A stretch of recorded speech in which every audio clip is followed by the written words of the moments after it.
తెలంగాణ రాష్ట్ర ముఖ్యమంత్రి రేవంత్ రెడ్డి గారికి ఇద్దరు కాంగ్రెస్ పార్టీ ఎమ్మెల్యేలు భారీ జలకిస్తున్నారు. మాకు మంత్రి పదవులు ఇస్తారా, కాంగ్రెస్ పార్టీకి రాజీనామా చేయాలన్నా? ఇక మేము ఇన్ని రోజులు ఓపిక పట్టినాం, ఇప్పుడు ఓపిక పట్టాం. మంత్రి పదవి ఇస్తా అంటే ఎమ్మెల్యే పదవిలో ఉంటాం, కాంగ్రెస్ పార్టీలో ఉంటాం. ఇక మంత్రి పదవి ఇయ్యలేము అని అనుకుంటే కాంగ్రెస్ పార్టీకి రాజీనామా చేస్తాం. ఇక మీ ఇష్టం అని చెప్పి ఇద్దరు ఎమ్మెల్యేలు చేతులెత్తేసేటటువంటి కార్యక్రమం చేశారు. ఇప్పుడు తెలంగాణ రాష్ట్ర ముఖ్యమంత్రి రేవంత్ రెడ్డి కాంగ్రెస్ హైకమాండ్ తోటి మాట్లాడుతున్నాడు, హైకమాండ్తో డిస్కస్ చేస్తున్నాడు. ఇప్పుడు రేవంత్ రెడ్డి వర్షన్ ఏంది? రేవంత్ రెడ్డికి అనుకూలంగా ఉండేటటువంటి వ్యక్తులకు రేవంత్ రెడ్డి మంత్రి పదవులు ఇద్దామనేటటువంటి ఆలోచనలో ఉన్నాడు. ఇప్పుడు 2 మంత్రి పదవులు ఖాళీగా ఉన్నాయి. ఈ 2 మంత్రి పదవులను రేవంత్ రెడ్డి భర్తీ చేయాలి. కానీ ఇప్పటిదాకా ఎక్కడ కూడా ఫుల్ఫిల్ చేసేటటువంటి దాఖలాలు మనం చూడలే. కాంగ్రెస్ అధికారంలోకి వచ్చి 2.5 సంవత్సరాలు దాటిపోయినా కూడా ఇంకా మంత్రి పదవులు ఖాళీగా ఉన్నాయని చెప్తే కొంతమంది నవ్వుతారు. ఇప్పుడు రేవంత్ రెడ్డి దగ్గర 3 శాఖలు ఉన్నాయి. ఒకటి హోంశాఖ, ఒకటి ఎడ్యుకేషను, ఇంకొకటి మున్సిపల్. ఈ 3 శాఖలు రేవంత్ రెడ్డి దగ్గరనే పెట్టుకున్నాడు. పోనీ రేవంత్ రెడ్డి 3 శాఖలను కరెక్ట్ వేలో హ్యాండిల్ చేస్తున్నా అంటే ఎక్కడ హ్యాండిల్ చేస్తాడు కనబడదు. రేవంత్ రెడ్డి తన ముఖ్యమంత్రిని కాపాడుకోవడానికి రకరకాల ప్రయత్నాలు చేస్తున్నాడు. ఇక ఈ 3 మంత్రి శాఖలను రేవంత్ రెడ్డి ఎక్కడ మెయింటైన్ చేస్తాడు, ఎక్కడ హ్యాండిల్ చేస్తాడు? గట్టిగా వర్షం పడితే హైదరాబాద్లో మొత్తం ఎక్కడికక్కడ చెరువు లెక్క మారిపోయినాయి. నిన్న వర్షం పడితే కార్లు మొత్తం మునిగిపోయినాయి, ఈత కొడుతురు మొత్తం రోడ్డు మీద. నిన్న రేవంత్ రెడ్డి మున్సిపల్ శాఖ మంత్రి, మరి రేవంత్ రెడ్డి ఏం చేస్తున్నట్టు? రేవంత్ రెడ్డి చర్యలు తీసుకోడు, వార్ రూమ్లో మీటింగ్ పెట్టాడు, అధికారులకు చెప్పాడు. ఎక్కడికక్కడ డ్రైనేజ్ నిండిపోయి రోడ్లు మొత్తం బ్లాక్ అయిపోయినాయి. నిన్న ట్రాఫిక్ ఘోరం, గచ్చిబౌలి కాడ మొత్తం ట్రాఫిక్ జామ్. రేవంత్ రెడ్డే కదా మంత్రి, మరి రేవంత్ రెడ్డి ఏం చేస్తున్నాడు? రేవంత్ రెడ్డి ఏం మాట్లాడుతున్నాడు? సప్పులు లేదు. ఇక ఎడ్యుకేషన్ మినిస్టర్ రేవంత్ రెడ్డి.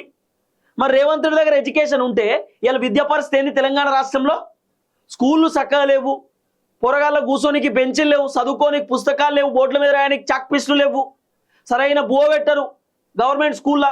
ఇలా ఏంది పరిస్థితి? రేవంత్ రెడ్డి మంత్రి కదా, గవర్నమెంట్కి సంబంధించినటువంటి ఆ స్కూళ్ళు మొత్తం రేవంత్ రెడ్డి సెట్ చేయాలి కదా, మరి ఏడ సెట్ చేసిండు? అదొకటే కాదు, రేవంత్ రెడ్డి హోమ్ మినిస్టర్ కూడా రేవంత్ రెడ్డి చేతిలో ఉన్నది. ఇలా తెలంగాణ రాష్ట్రంలో ల్యాండ్ ఆర్డర్ పరిస్థితి ఏంది? ఎంతమంది కొట్టుకొని చంపుకుంటున్నారు, రోడ్ల మీద దాడులు చేసుకుంటున్నారు. గన్ కల్చర్ వచ్చింది మళ్ళీ హైదరాబాద్లో, కత్తులతో పొడుచుకుంటున్నారు. మరి రేవంత్ రెడ్డి ఏం చేస్తున్నట్టు? చైన్ స్నాచింగ్లు అవుతున్నాయి, గోల్డ్ షాప్లో పోయి దొంగతనం చేస్తున్నారు పట్ట పగలిల్ల. 10 గంటలకు 8 గంటలకు పోయి ఏం చేస్తున్నది పోలీస్ వ్యవస్థ? రేవంత్ రెడ్డి ఎందుకు పట్టించుకోడు?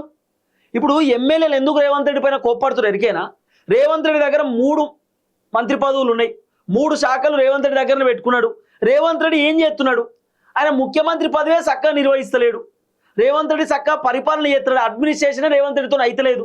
ఈ 3 శాఖలు రేవంత్ రెడ్డి దగ్గర ఎందుకు అనేది ఎమ్మెల్యేల వర్షన్. రేవంత్ రెడ్డి ఆయన దగ్గర ఉన్న శాఖలు వేరే వాళ్ళకి ఇవ్వచ్చు కదా అనేది ఎమ్మెల్యేల వర్షన్. ఇంకోటి, 2 ఎమ్మెల్యేలు రేవంత్ రెడ్డి పైన కోపంతో ఉన్నారు. 2 ఎమ్మెల్యేలు రేవంత్ రెడ్డి పైన అసహనంతో, అసంతృప్తితో ఉన్నారు. కారణం ఏంది? ఇప్పుడు ఒక MLA, Munugode MLA Rajagopal Reddy already Rahul గాంధీని కలిసిండు, రాహుల్ గాంధీతో మాట్లాడిండు. రాజగోపాల్ రెడ్డి క్లియర్గా చెప్పినట్టు రాహుల్ గాంధీ కూడా, సార్ మీరు నాకు మాట ఇచ్చిర్రు, మంత్రి పదవి ఇస్తా అని చెప్పిర్రు.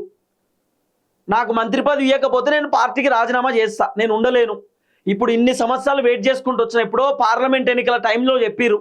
పార్లమెంట్ ఎన్నికలు అయిపోయి దాదాపు సంవత్సరం అవుతుంది. ఇప్పటిదాకా నేను సైలెన్స్ ఉన్నా, ఇక నేను సైలెన్స్ ఉండను. ఇప్పుడు ఇంకా 2.5 సంవత్సరాల పరిపాలన మాత్రమే ఉన్నది. ఇప్పటికీ నాకు మంత్రి పదవి ఇవ్వకపోతే ఎందుకు, ఇంకా నాకు మంత్రి పదవి ఇవ్వాల్సిందే అని చెప్పి రాజగోపాల్ రెడ్డి హైకమాండ్ కూడా చెప్పొచ్చిండు. ఇప్పుడు ఇక్కడ రేవంత్ రెడ్డి కూడా హెచ్చరికలు జారీ చేస్తున్నాడు, నాకు పదవి ఇవ్వకపోతే నేను రాజీనామా చేస్తా అని రాజగోపాల్ రెడ్డి ఓపెన్ స్టేట్మెంట్ ఇస్తున్నాడు. ఇప్పుడు దీంట్లో ట్విస్ట్ అని చెప్పనా, రాజగోపాల్ రెడ్డికి మంత్రి పదవి ఇవ్వడానికి కాంగ్రెస్ అధిష్టానం రెడీగా ఉన్నారు. రేవంత్ రెడ్డి మాత్రం రాజగోపాల్ రెడ్డికి మంత్రి పదవి వద్దంటుండట. ఒక్కింట్లో 2 అన్నదమ్ములకు ఎట్లు ఇస్తారు? కోమటిరెడ్డి వెంకటరెడ్డికి ఆల్రెడీ మంత్రి పదవి ఉన్నది, రాజగోపాల్ రెడ్డికి ఎందుకు? రాజగోపాల్ రెడ్డికి మంత్రి పదవి ఇవ్వాలంటే కోమటిరెడ్డిని రాజీనామా చేయమని చెప్పండి. ఈ ఏదైతే రాజీనామా చేయమని చెప్పండి అనేటటువంటి నినాదం స్టార్ట్ చేసిందే రేవంత్ రెడ్డి అట. రాజగోపాల్ రెడ్డికి మంత్రి పదవి కావాలంటే కోమటిరెడ్డి వెంకటరెడ్డిని రాజీనామా చేయమని చెప్పండి అని చెప్పిందే రేవంత్ రెడ్డి అట. ఈ స్టార్ట్ చేసిందే రేవంత్ రెడ్డి అట. కాబట్టి రేవంత్ రెడ్డి నా మంత్రి పదవిని అడ్డుకుంటున్నాడు అనేది రాజగోపాల్ రెడ్డి వర్షన్. హైకమాండ్ రెడీగా ఉన్నారు రాజగోపాల్ రెడ్డికి మంత్రి పదవి ఇవ్వడానికి. కానీ రేవంత్ రెడ్డి ఏమో ఆల్రెడీ ఖమ్మంలో 3 మంత్రులు ఉన్నారు, ఖమ్మం పక్కనే నల్గొండలో ఇప్పుడు రాజగోపాల్ రెడ్డికి మంత్రి పదవి ఇస్తే మళ్ళీ 3 మంత్రులు అవుతారు. ఒక్కొక్క జిల్లాలో ముగ్గురు మంత్రులు ఎందుకు? ఇంకా చాలా మంది ఉన్నారు, వాళ్ళకి మంత్రి పదవులు ఇవ్వాలి. ఉమ్మడి హైదరాబాద్లో మంత్రులు లేరు, అందుకే ఘటం ప్రసాద్కి మంత్రి పదవి ఇవ్వాలని చెప్పి రేవంత్ రెడ్డి ప్లాన్ చేస్తుండట.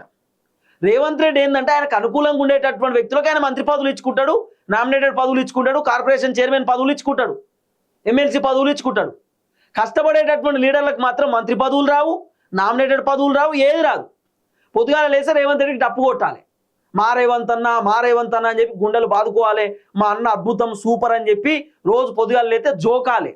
అప్పుడు రేవంత్ అన్నకి సంతోషం అనిపించి మావోడు అని చెప్పి మంత్రి పదవి ఇస్తాడు, మావోడు అని ఇంకేదైనా పదవి ఇస్తాడు. కానీ రాజగోపాల్ రెడ్డి మంచిగా గట్టిగా పనిచేసే వ్యక్తి కదా, రాజగోపాల్ రెడ్డి అద్భుతంగా పనిచేసే వ్యక్తి, ఆయన పైన అవినీతి ఆరోపణలు లేవు కదా, అసొంటోనికి రేవంత్ రెడ్డి ఇయ్యాడు. మళ్ళీ రాజగోపాల్ రెడ్డి ప్రభుత్వాన్ని ప్రశ్నిస్తాడు కదా, కాబట్టి రాజగోపాల్ రెడ్డి నిజాయితీకి రేవంత్ రెడ్డి మంత్రి పదవి ఇవ్వాలనే ఆలోచనలో లేడు. కానీ రాజగోపాల్ రెడ్డి ఓపెన్ స్టేట్మెంట్ ఉన్నాడు, మంత్రి పదవి ఇవ్వకపోతే రాజీనామా చేస్తా, సింపుల్. ఇన్ని రోజులు ఓపిక పట్టను. ఇప్పుడు రాజగోపాల్ రెడ్డి ఏం గొంతమ్మ కోరిక అడుగుతలేడు, రాజగోపాల్ రెడ్డికి రేవంత్ రెడ్డి హామీ ఇచ్చిండు. భువనగిరి నుండి చామల కిరణ్ కుమార్ రెడ్డిని ఎంపీగా గెలిపించుకుంటే నీకు మంత్రి పదవి ఇస్తాను రాజగోపాల్ రెడ్డికి చెప్తే, రాజగోపాల్ రెడ్డి మస్తు తిరిగి పార్లమెంట్లో చామల కిరణ్ కుమార్ రెడ్డిని ఆయన ఎంపీగా గెలిపించుకున్నాడు. మరి మంత్రి పదవి ఇస్తా అన్నప్పుడు రాజగోపాల్ రెడ్డికి మంత్రి పదవి ఇవ్వాలి కదా. ఇప్పటిదాకా రేవంత్ రెడ్డి మంత్రి పదవి ముచ్చట లేదు. రేవంత్ రెడ్డి ఆపుతున్నాడు మంత్రి పదవి ఇవ్వకుండా, రాజగోపాల్ రెడ్డికి మంత్రి పదవి రాకుండా రేవంత్ రెడ్డి అడ్డం పడుతున్నది ఒక పెద్ద చర్చ. మళ్ళీ రేవంత్ రెడ్డి ఉత్తమ్ కుమార్ రెడ్డి మీద కూడా నెట్టిండట. ఉత్తమ్ కుమార్ రెడ్డి అడ్డుకుంటున్నాడు, రాజగోపాల్ రెడ్డికి మంత్రి పదవి ఇవ్వాలంటే ఉత్తమ్ కుమార్ రెడ్డి వాళ్ళ వైఫ్ కూడా మంత్రి పదవి కావాలని ఉత్తమ్ కుమార్ రెడ్డి చెప్తున్నాడు. రాజగోపాల్ రెడ్డికి ఎట్లు ఇస్తారు, ఒక్కింట్లో ఇద్దరు అన్నదమ్ములకు ఎట్లు ఇస్తారు, మరి అట్లిస్తే మా భార్య గుడియమని చెప్పి ఉత్తమ్ కుమార్ రెడ్డి అడ్డం పడుతుండని చెప్పి పాపం ఉత్తమన్న పైన నెట్టారు. కానీ ఉత్తమ్ కుమార్ రెడ్డి కాదట, రియాలిటీలో తెలుసుకుంటే రేవంత్ రెడ్డి రాజగోపాల్ రెడ్డికి మంత్రి పదవి రాకుండా అడ్డం పడుతున్న అనేది ఒక చర్చ. అందుకే రాజగోపాల్ రెడ్డి కోపం వచ్చి రేవంత్ రెడ్డి పైన ఆయన విమర్శలు చేస్తున్నాడు, రేవంత్ రెడ్డి పైన కోప్పడుతున్నాడు, రేవంత్ రెడ్డి పైన అసంతృప్తితో రాజగోపాల్ రెడ్డి ఉన్నాడు. రేవంత్ రెడ్డిని పొద్దుగాల లేస్తే రాజగోపాల్ రెడ్డి ఎందుకు విమర్శలు చేస్తున్నాడు, రేవంత్ రెడ్డి రాజగోపాల్ రెడ్డికి మంత్రి పదవి రాకుండా చేస్తుండు కాబట్టి. సో క్లియర్ కదా. ఇక రెండోది, ఇబ్రాహీంపట్నం ఎమ్మెల్యే మల్రెడ్డి రంగారెడ్డి ఉమ్మడి మొత్తం హైదరాబాద్లో, కంప్లీట్ హైదరాబాద్లో ఉప ఎన్నికలప్పుడు గెలిచిరేమో కాంగ్రెస్, కానీ 2023 ఎన్నికలలో, అసెంబ్లీ ఎన్నికలలో మల్రెడ్డి రంగారెడ్డి మాత్రమే అంటే ఏది ఇబ్రాహీంపట్నం నుండి మల్రెడ్డి రంగారెడ్డి మాత్రమే గెలిచిండు. కాబట్టి మల్రెడ్డి కూడా నాకు మంత్రి పదవి కావాలని అంటున్నాడు. హైదరాబాద్లో మొత్తం బీఆర్ఎస్ సీట్లే వచ్చినాయి, కాంగ్రెస్ పార్టీకి ఎక్కువ సీట్లు రాలేదు, ఎక్కువైంది ఒక్క సీట్ కూడా రాలేదు హైదరాబాద్లో. కానీ ఇబ్రాహీంపట్నం ఎమ్మెల్యే మల్రెడ్డి రంగారెడ్డి గెలిచిండు. ఎక్కడి నుండి? హైదరాబాద్లోనే ఇబ్రాహీంపట్నం మల్రెడ్డి రంగారెడ్డి ఎమ్మెల్యేగా గెలిచిండు. ఇప్పుడు మల్రెడ్డి రంగారెడ్డి ఏం చెప్తున్నాడు, మొత్తం హైదరాబాద్లో ఒక్క మంత్రి కూడా లేడు, హైదరాబాద్లో ఒక మంత్రి ఉండాలి, హైదరాబాద్లో మొత్తం బీఆర్ఎస్ పార్టీ ఎమ్మెల్యేలే ఉన్నారు, ఎమ్మెల్యేలు ఏమనుకుంటారట అంటే హైదరాబాద్ మొత్తం మనదే, ఒక్క మంత్రి కూడా లేడు ఇక్కడ, మనమే ఎమ్మెల్యేలం, మనమే మంత్రులం, మన ఇష్టం ఉన్నట్టు చేసుకోవాలని చెప్పి బీఆర్ఎస్ పార్టీ ఎమ్మెల్యేలు మంత్రుల లెక్క ఫీల్ అవుతురు, బీఆర్ఎస్ పార్టీ ఎమ్మెల్యేలు ముఖ్యమంత్రి లెక్క ఫీల్ అవుతురు. కాబట్టి వాళ్ళకు ఒక మంత్రి ఉండాలి. మంత్రి ఉండాలంటే ఇక్కడ హైదరాబాద్ నుండి కాంగ్రెస్ పార్టీ ఒక మంత్రి పెట్టాలనేటటువంటి ఆలోచనతోటి మల్రెడ్డి రంగారెడ్డి కూడా నాకు మంత్రి పదవి ఇవ్వండి అని చెప్తున్నాడు.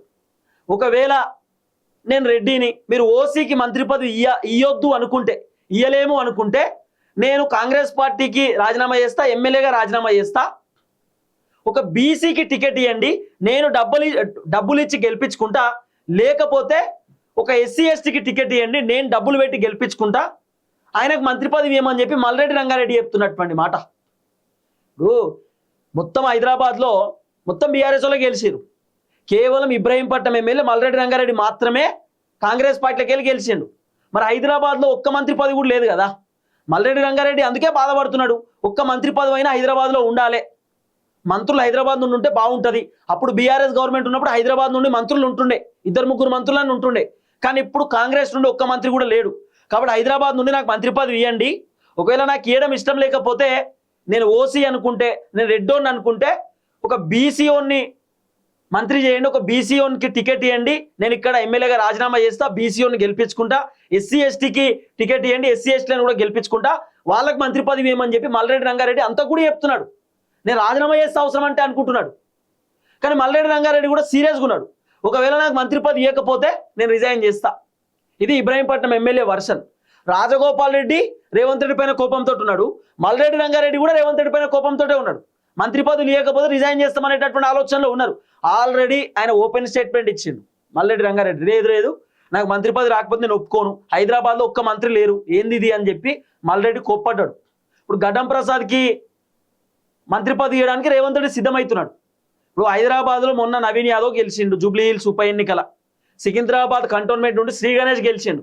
వీళ్ళు ఉప ఎన్నికలలో గెలిచారు. 2023 ఎన్నికలలో ఏం గెలవలే. 2023 ఎన్నికలలో హైదరాబాద్లో మొత్తం గంప గుత్త బీఆర్ఎస్, ఒక ఇబ్రాహీంపట్నం మినహాయిస్తే. అందుకే ఇబ్రాహీంపట్నం ఎమ్మెల్యే నాకు మంత్రి పదవి కావాలంటున్నాడు. హైదరాబాద్ నుండి నేను ఒక మంత్రి ఉండాలంటున్నాడు. హైదరాబాద్ నుండి మొత్తం ఎవరు లేరు మంత్రులు, నేను ఉండాలంటున్నాడు. ఉమ్మడి రంగారెడ్డి నుండి నేను ఒక మంత్రి ఉంటే బాగుంటుంది అనేది ఆయన వర్షన్. ఇక రేవంత్ రెడ్డి మాత్రం ఎక్కడ మంత్రి పదవులు ఇచ్చే కార్యక్రమం చేస్తున్నాడు. రేవంత్ రెడ్డి ఎంతసేపు బాలు నాయక్ ఇవ్వాలి, లేకపోతే రామచంద్ర నాయక్ ఇవ్వాలి, లేకపోతే సుదర్శన్ రెడ్డికి ఇవ్వాలి, ప్రేమ్ సాగర్ రావుకి ఇవ్వాలి, ఇవో రేవంత్ రెడ్డి ఆయనకు దగ్గర ఉండేటటువంటి వ్యక్తులకు ఇవ్వాలనేది ఆయన ఆలోచన, ఆయన వర్షన్. చూద్దాం ఏం జరగబోతుందో. మొత్తానికి ఇద్దరు ఎమ్మెల్యేలు రేవంత్ రెడ్డి పైన అసంతృప్తితో ఉన్నారు, రాజీనామాకు రెడీ అయ్యారు.